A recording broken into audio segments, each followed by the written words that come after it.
Hey guys, so I wanted to share with you something that I was given recently.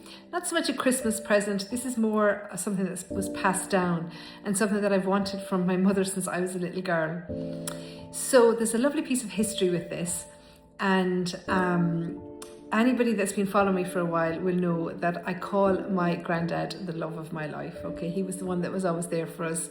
My mother was a single mom, and my granddad was the one that was always there for us when we were growing up. Now, he passed away when I was 14, but this came from my granddad, and it is a locket. Okay, now I don't know if it's coming through very clearly. Okay, it's not an expensive locket. I have it open. As you can see, it's got a picture of my granddad and my grandmother when they were young inside. But it's not an expensive locket, and obviously it's not a new locket, okay? But there's a lovely story as to where this came from, and it dates back to World War II. And my granddad was in the Irish Defence Forces.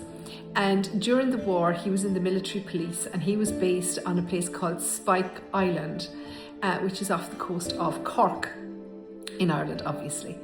And as I say, he was military police, and while he was down there, a German plane, and I think that there was two, so I'm not sure which one, but there was a German plane that crash landed off the coast of Cork, and it happened a lot apparently during the war because of the blackouts in England.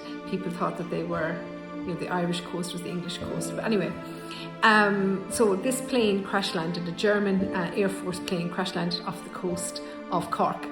And so what happened was, we were obviously neutral during the war, but they would go out and they rescued the pilot of the plane, and they brought him back in. So what they would do is they would keep them on a place, another island. So he was on Spike Island, and the next one over is Haulbowline, and they would keep them there, and then they would transfer them up to the Curragh to eventually to be handed back to the Germans. So my granddad was on duty that night, so they brought in the pilot, and they were bringing him back onto the island of Haulbowline down in Cork.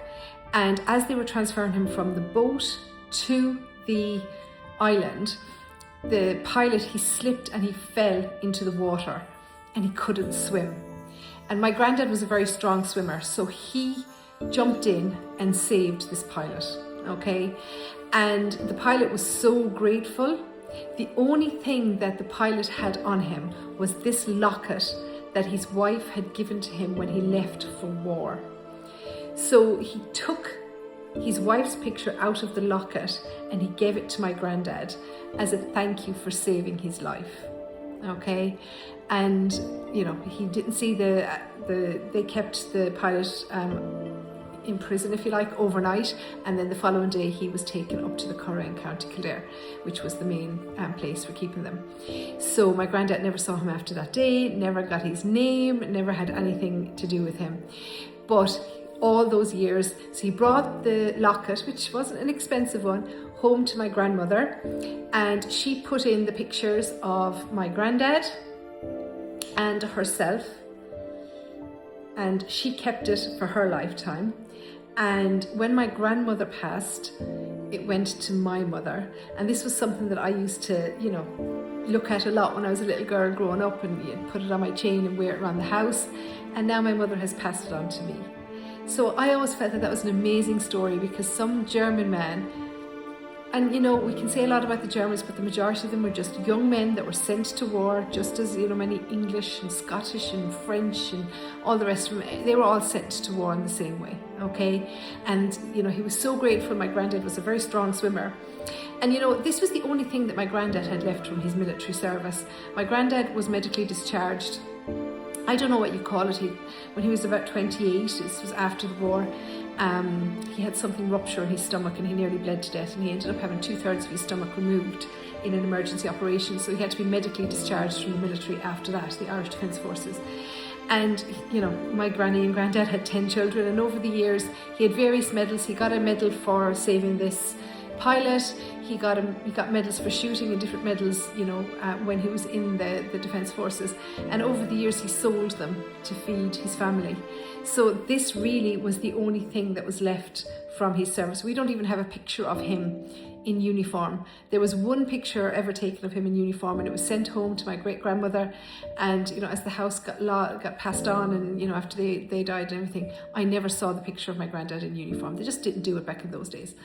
So yeah, that's the lovely story from World War II of this little locket that came from Germany, was in a plane that crash landed off the coast of Ireland, and fell back into the sea, you know, the Irish Sea, and was rescued by my granddad. And yeah, he gave it to my granddad, and we have it in the family ever since. So I just always thought that was a really lovely story. I remember my granddad telling it to me as a little girl, and I thought I'd share it with you because, you know, some of those nice stories are forgotten. And even I spoke to somebody down in the museum down in the barracks in Cork, the Irish Military Defence Forces barracks down in Cork, and you know, he said that there was lots of those stories that never really got properly recorded or anything during the war. But if you're ever down in Cork, if you're down in Cove, you can get the ferry out to Spike Island. There's an amazing history of that place. It goes right back to, that's where the prisoners were kept before they were shipped out to Australia under English rule. So, you know, and there was various incarnations of Spike Island over the years. So it's a really lovely place to visit. And I have been down there and, you know, saw where the military housing and that was down there, because my granddad had lived down there obviously during the war. So it was lovely to see. So I hope you like that little story from my granddad, John O'Brien, who was in the military police of the Irish Defence Forces during the Second World War. Okay guys, chat soon.